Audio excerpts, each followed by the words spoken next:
I'm the news that nobody expected. I was never a part of your plan. I'm the reason why life as you know it feels like slipping through your trembling hands. And the doctors say I'm just an option, a mistake you can make disappear. I may not have a voice, but I'm more than a choice. I'm as real as the heartbeat you hear. So don't close the book on me yet. I've still got a long way to go. Empty pages to fill, and the best part is still down the road. Oh, I am a story untold.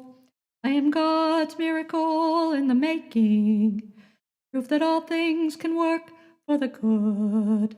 I am fingers and toes, and heaven already knows the name you pick out for me already belongs to me. So don't close the book on me yet.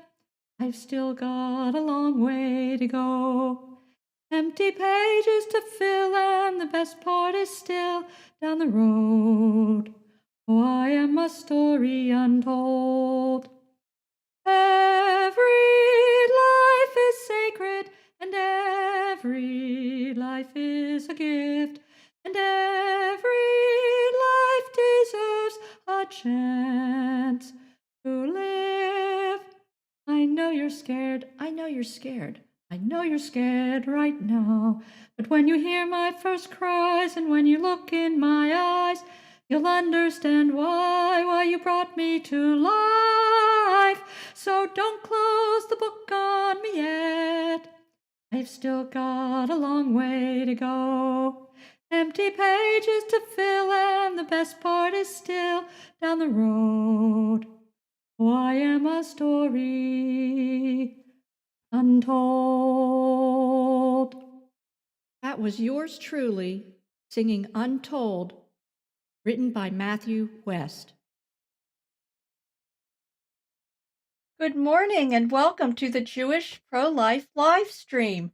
Today is Tuesday, August 11th, 2020, and we're in the 21st day of Av in the year 5780. I'm Cecily Routman, founder and president of the Jewish Pro-Life Foundation. We'll be here for about 20 minutes of live chat, news, education, enlightenment, and spiritual renewal. If you're on Facebook, YouTube, or Twitter this morning, please chat with us. At the Jewish Pro-Life Foundation, we're saving Jewish lives and healing Jewish hearts by providing the Jewish community with much-needed pro-life education, pregnancy care and adoption referrals, and healing after abortion. We started our work in 2006 because we were concerned about the high rates of abortion in the Jewish community, the fact that a majority of Jews believes that abortion is morally acceptable at all stages of pregnancy, that this majority vigorously advocates for abortion, and tragically, this leads to more loss of unborn life across all demographics, and it contributes to anti-Semitism because people see us in a bad light. Also, we wanted to provide a Jewish pro-life voice in the public square. It's estimated that in Israel, 30,000 Jewish children lose their lives to abortion every year, and in America, approximately 17,622 Jewish children lose their lives to abortion every year. But abortion doesn't just take one life, it wipes out entire generations. Many future descendants are lost with each abortion. As Jews, we feel the pain and loss of each and every one. If you are a Jewish parent facing unplanned pregnancy and you can't get the support you need from family, friends, or your shul community, please contact us. We have Jewish-friendly pregnancy care resources to help you and can get you connected to them today. Also, we know a Jewish couple who would love to meet you and raise your child in a loving Jewish home. To save your baby's life, please contact me today at 412-758-3269, or you can email me at cecily@jewishprolifefoundation.org. If you've had an abortion experience and are suffering because of it, we have an excellent, effective healing program specifically designed for Jewish men and women, and it's available to you at no cost, regardless of your level of observance or affiliation. To start your healing journey today, please contact me. The Jewish Pro-Life Foundation is a 501c3 educational organization. Since 2006, we've been saving Jewish lives by promoting life-saving solutions to unplanned pregnancy in the Jewish community. We provide education about the development, viability, and sanctity of unborn life, as well as traditional Jewish law regarding abortion. We inspire Jews to welcome preborn Jewish children into the inclusive movement of modern Jewish life and religion. We provide adoption and pregnancy care referrals. We teach our community about the harmful effects of abortion and provide support to Jewish women and men who suffer after abortion. We do have a website. It is jewishprolifefoundation.org. Please visit the website for more information, help, and healing. The Jewish Pro-Life Foundation is an educational organization. We have no affiliation with any Jewish denomination, political organization, or the Messianic movement. We speak to each Jew one-on-one because we believe that each one of us has a personal relationship with Hashem, and it is through this relationship that we derive a life-affirming view. We are not a public charity. We do not fundraise. If you'd like to contribute to our work, please visit the donate page on our website. For the news story of the day, I wanted to first turn to the abortion clock, and I have added this into our Tuesday broadcast because it drives home the reality of the genocide that we are dealing with when we talk about abortion. I opened this web page up over an hour ago, and since I opened it up in the United States, there's been 1,095 children killed in an abortion just since an hour or so ago in the United States. Today, Planned Parenthood has killed 218,978 children so far this year in America. The United States this year has killed 527,796 children, and it's just August. We have 4 more months to go. Worldwide, since 1980, 1,584,482,620 children have died from an abortion. So, very interesting. I was thinking this morning about these numbers, about this is indeed the greatest human rights violation of our time. It needs to be addressed. And our media does not utter one syllable about this. Every day we need to hear about how many people have been diagnosed with and who have perished from the COVID virus. And it is fear-inducing to be afraid of a virus, and it has changed our culture to be afraid of this virus. However, we never hear about this epidemic of abortion. If the news media every hour on the hour reported that over 1,000 babies have died today so far from abortion, and that it is completely preventable and avoidable, the whole culture would change for the better, in my opinion. So it's very important to talk about the numbers that we're dealing with, because people say, well, why are you so upset about abortion? Well, this is why. The numbers are astronomical and astonishing, and we ought not to be living this way. We hear many different arguments for abortion, and one that comes to my mind as a Jewish woman is this, it's not alive until it's born argument. So because it, being some unknown entity, isn't alive until it's born, we can go ahead and kill it and be in good conscience and feel virtuous about it. However, the Live Action organization has developed some wonderful videos that are pro-life replies to pro-choice arguments, and I wanted to go through this one today. It's called, Do We Really Know When Life Begins? And I will post this to our social media account after the show. We don't really know when life begins. Pro-choice activists use this reasoning to argue for abortion, claiming that the mother is a designated life but the life of her preborn child is yet to be determined. In this video, Tara Sanderly, a molecular geneticist and director of life sciences at the Charlotte Lozier Institute, delivers a scientific response to this common argument and dives into the developmental stages of the preborn child. Do we really know when life begins? Some people think that it is a complete mystery and therefore abortion should be allowed. They reason that a fetus is not a person or is somehow not a real human being or is just a potential life while in the mother's womb. But there are two problems with this kind of reasoning. First, even if it were true that we didn't know when life had begun in the womb, that would be an argument against abortion. Imagine you go hunting with a friend and the two of you become separated. You see some rustling in the bushes ahead, but you don't know if it's a deer or your friend. Would you shoot? That would be criminally reckless if you did, because there's a chance that behind that bush is a human life. In the same way, if there is a possibility that there is a human life in the womb, it would be reckless to kill that life. But there's where we find the second flaw in this reasoning. It's not merely possible that a human life has begun in the womb, it is a scientific certainty that life begins at fertilization. At the moment a sperm fuses with an egg, known as fertilization or conception, a new, unique human being that is genetically distinct from both parents comes into existence. Gender, ethnicity, hair color, eye color, and countless other traits are determined at that moment. This genetic blueprint remains the same for his or her entire life, and no other human being, past or future, will have one identical to it.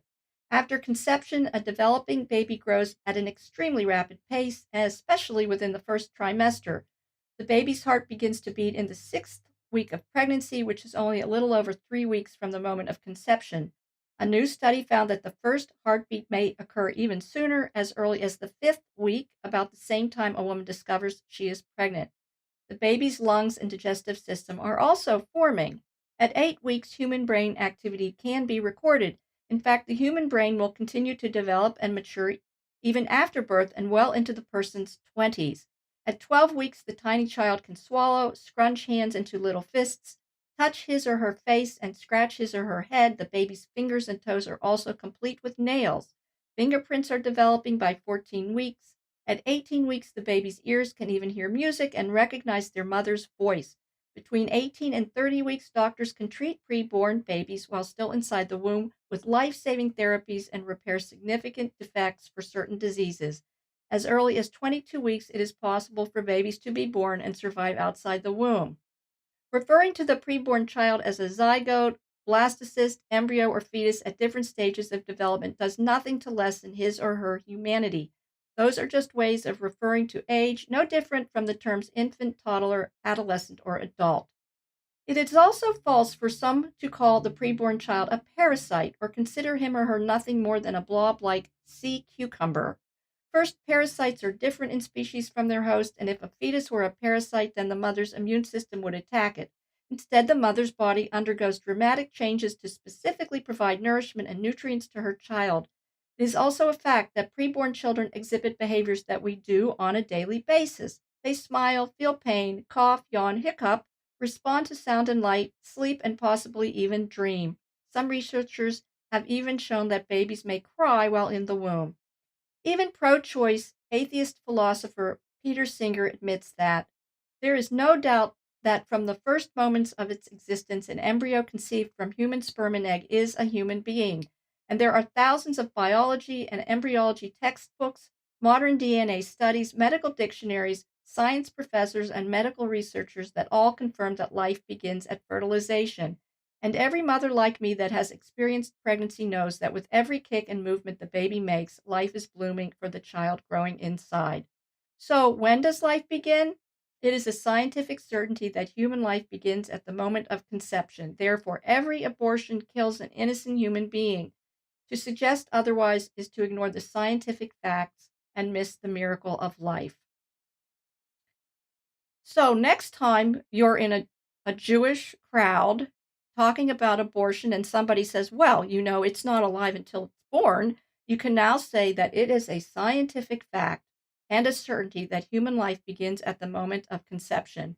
Therefore, every abortion kills an innocent human being. To suggest otherwise is to ignore the scientific facts and miss the miracle of life.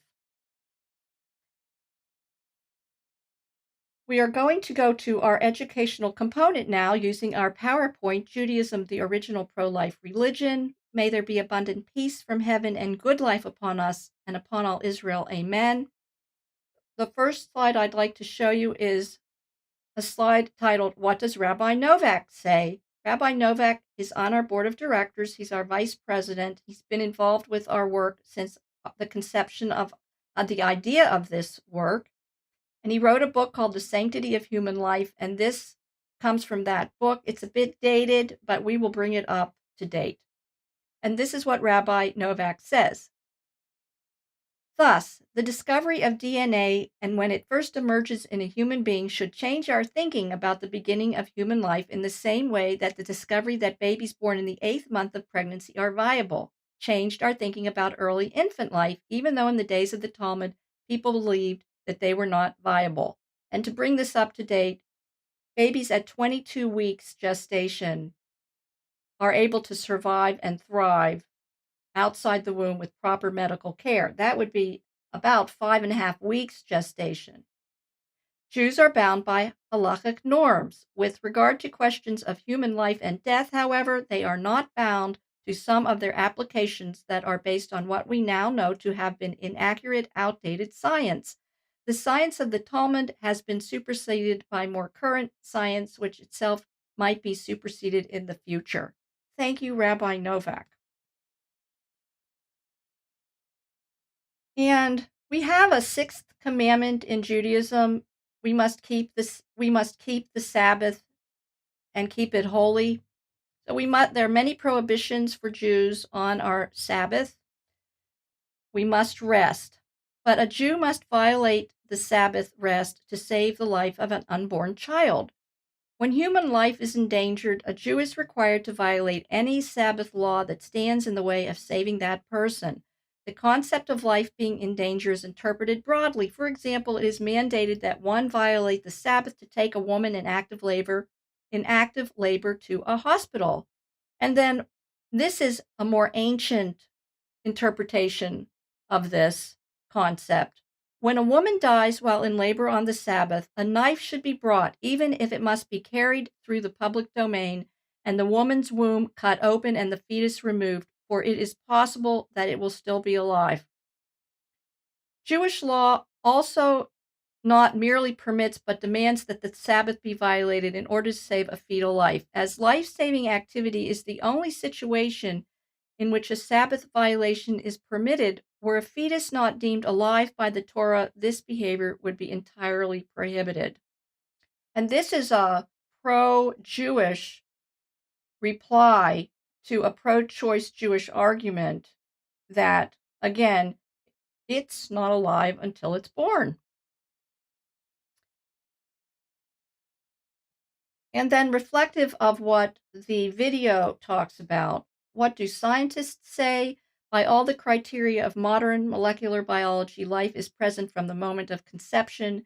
And that was Professor Jaime Gordon. He worked at the Mayo Clinic.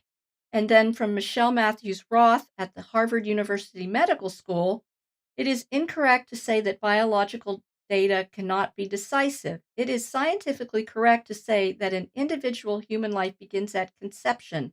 Our laws, one function of which is to help preserve the lives of our people, should be based on accurate scientific data.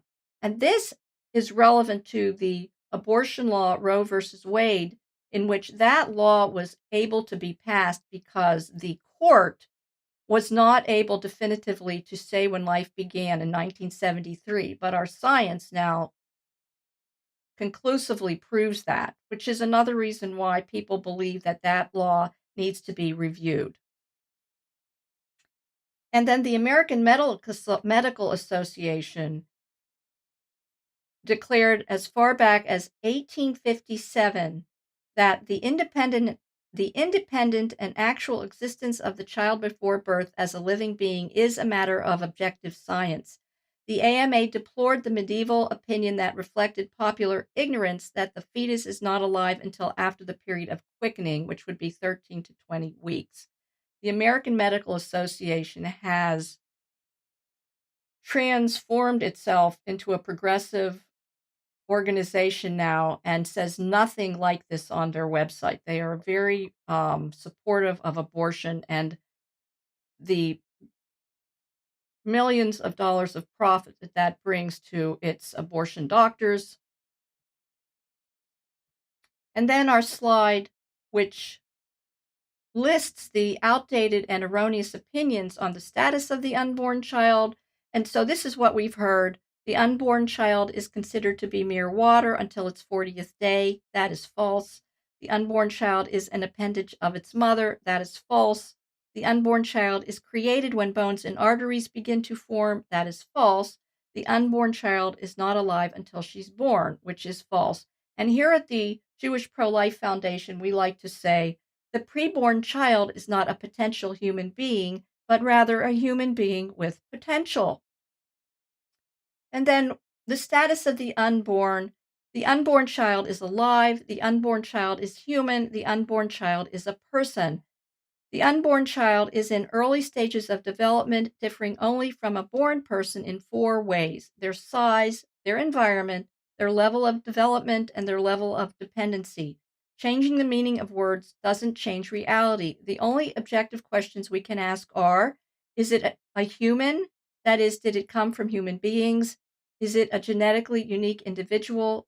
Is it alive and growing? And then our last slide this morning is about gestational milestones. I think, therefore I am. Brainwaves at 43 days after conception. Most significant developmental milestones occur long before birth during the first 8 weeks following conception, when most body parts and all body systems appear and begin to function. The heart beats at 22 days. The brainwaves can be measured around 8 weeks. At 9 weeks, all internal organs are present and the baby is sensitive to touch. Unborn children as early as 4 months gestation dream. So we want to bring this home to our audience today, that the lie can be set aside, that lie that it is not a human being, it is not alive, it is not a child. It is all those things. We can go out into our day and be confident when we talk about this now. So many of us are confused or we are intimidated by pro choice activists in our circle of influence, but now we can become influential and speak up for those who cannot speak for themselves. Our rabbis on our board certainly do help us do that. Rabbi David Novak is professor of religion and philosophy at the University of Toronto and a member of the University College and Joint Center for Bioethics. He is available to discuss Jewish theology, ethics, bioethics, natural law theory, and Jewish-Christian relations. Please email Rabbi Novak at david.novak@utoronto.ca. Rabbi Shlomo Nachman. He's available to speak on the sanctity of human life in Judaism, what it means to be Jewish, the benefits of prayer, Jewish-Christian relations, and welcoming Noahadim into fellowship. You can connect with Rabbi Nachman's busy online shul at learnamuna.com or email him directly at learnamuna@gmail.com. Rabbi Menashe Bovit is the spiritual leader of Belarus Jewish Center in Queens, New York. He educates using traditional texts, history, anthropology, archaeology, and modern academic biblical studies. Rabbi Bovit is a strong advocate of the State of Israel. He's active in interfaith activities, and he's president of the Eastern Queens Interfaith Council. Please email Rabbi Bovit at belarusrabbi@yahoo.com. We have a healing program for Jewish people that suffer after abortion. It is called Tikva Rachel. It offers a healing pathway for Jews who seek a confidential, safe, accepting Jewish program to address the deeply personal issues that arise after abortion. The program is based on Teshuvah and the promise of healing in Judaism. We also offer post-abortion grief training for rabbis, therapists, and counselors. Start your healing journey by contacting us to share your personal story with me. I really do care. The calls are confidential, caring, and safe. My phone number is 412-758-3269, or you can email me at cecily@jewishprolifefoundation.org. We want to invite you to join us in January for the annual March for Life, where we participate to show Jewish support for the most defenseless humans among us. We provide a handheld sign for you to carry. Check out our calendar page on our website for itinerary updates. If you can't travel to Washington, D.C. and would like to attend a local March for Life in your area, the calendar page also has a link to local marches and we'll be happy to send you a sign to hold. Please visit our website, jewishprolifefoundation.org. Our library has our PowerPoint and healing program. You can download those. You can request a welcome packet at our website, and please check out our Pro-Life Rabbis page, the Pro-Life blog, and our Jewish-friendly pregnancy care and adoption referrals. Also, please subscribe to our podcast, Jewish Pro-Life, where we upload the audio of our live stream shows. At the Jewish Pro-Life Foundation, we're making the original pro-life religion pro-life again. I'm the news that nobody expected. I was never a part of your plan. I'm the reason why life as you know it feels like it's slipping through your trembling hands. And the doctors say I'm just an option, a mistake you can make disappear. I may not have a voice, but I'm more than a choice. I'm as real as the heartbeat you hear. So don't close the book on me yet. I've still got a long way to go. Empty pages to fill, and the best part is still down the road. Oh, I am a story untold. I am God's miracle in the making, proof that all things can work for the good. I am fingers and toes, and heaven already knows the name you pick out for me already belongs to me. So don't close the book on me yet. I've still got a long way to go. Empty pages to fill, and the best part is still down the road. Oh, I am a story untold. Every life is sacred, and every life is a gift, and every life deserves a chance to live. I know you're scared, I know you're scared, I know you're scared right now, but when you hear my first cries and when you look in my eyes, you'll understand why you brought me to life. So don't close the book on me yet. I've still got a long way to go. Empty pages to fill, and the best part is still down the road. Oh, I am a story untold. May there be abundant peace from heaven and good life upon us and upon all Israel. Amen.